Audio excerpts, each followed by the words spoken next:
Hi, friends. Welcome. Oh, all right. Hi, friends. Happy Sunday. I am here in our space recording. I'm doing this for two reasons. Actually, I recorded initially some things in our space so that you could see. I'm going to show you real quick. We've done a lot of updates to the space, and I'm really quite excited about them. So I'm just going to show you our space as we have painted and installed some window boxes at the tops of our windows. We have window treatments coming in.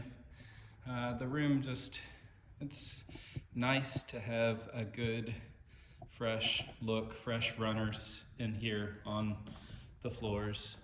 I'm pretty excited about it. So I wanted to show you since you're unable to be here right now. And I look forward to the day that you can see some of this in person. I'm also recording right now anew.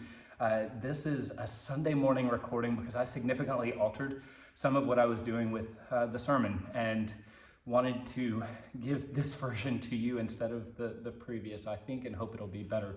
But that means this is going to be a no edit sort of video.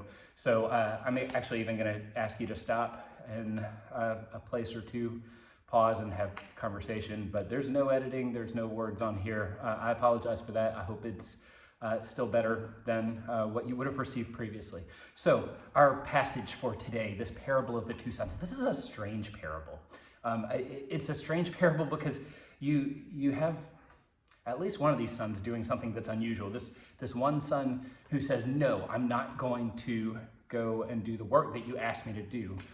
And then later, he decides to go out and do it. And this other son who says, oh yeah, I'll do the work, and then never actually goes and does it. And Jesus then asks his disciples, so which one did what the Father wanted? Well, one of them did what the Father wanted, even though he said he wasn't going to, and the other one clearly didn't.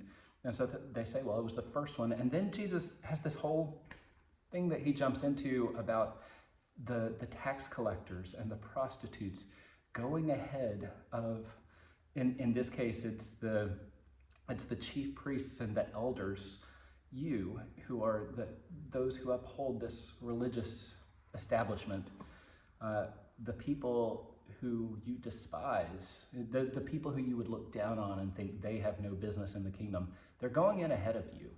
I'm going to ask you to pause this here and have just a little bit of conversation about what you think this parable is doing. And then I'm going to talk about it some, and you may come to different conclusions, and it is okay. You don't need to feel pressure to come up with the right answer. You might actually have conversation where at the end of all of this you say, our answer was better than what Teddy gave us. And if so, then great, and share with me about that later. Or at least this just gets you a jump start into thinking about this text. So pause, and what do you think is this parable then trying to say particularly for them? Go. Okay, and you should have paused if you didn't now pause, but now I'm going to move on. So Jesus tells this parable, and we have tax collectors and prostitutes at the end, whom he says, look, they are going into the kingdom ahead of you. And in Israel at this time, there are kind of two Israels. It's not just as if everybody says, hey, we are Israel, we're the chosen people of God, we're in. Even among them, especially the chief priests and the elders, they would look around and they would say, well, there are the holy ones, the ones who have paid close and careful attention to God's requirements of us, and we're following them. We're doing all of this.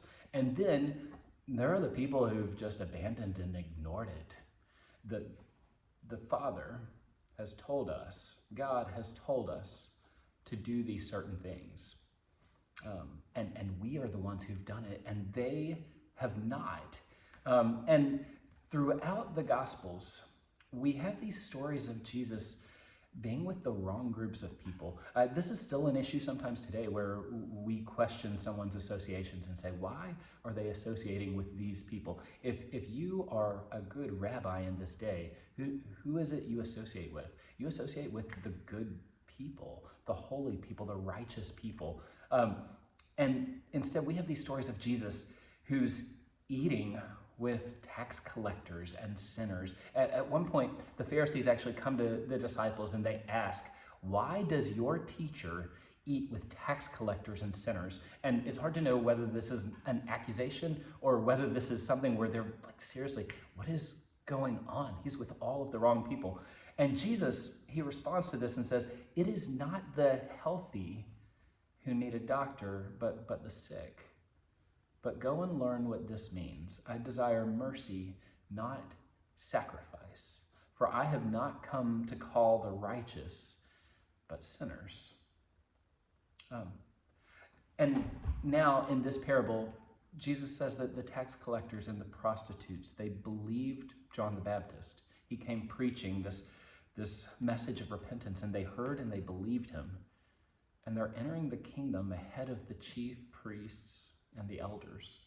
I'm going to ask you to pause a second time. I think this is the only other time I'll do it. But I'm going to ask you to pause here and just ask the question, the tax collectors and the prostitutes of these kind of stories and parables, how do you see them represented in our world today? Who would you equate with who? Both Jesus and maybe the religious establishment would consider the tax collectors and the prostitutes. So pause and have that conversation.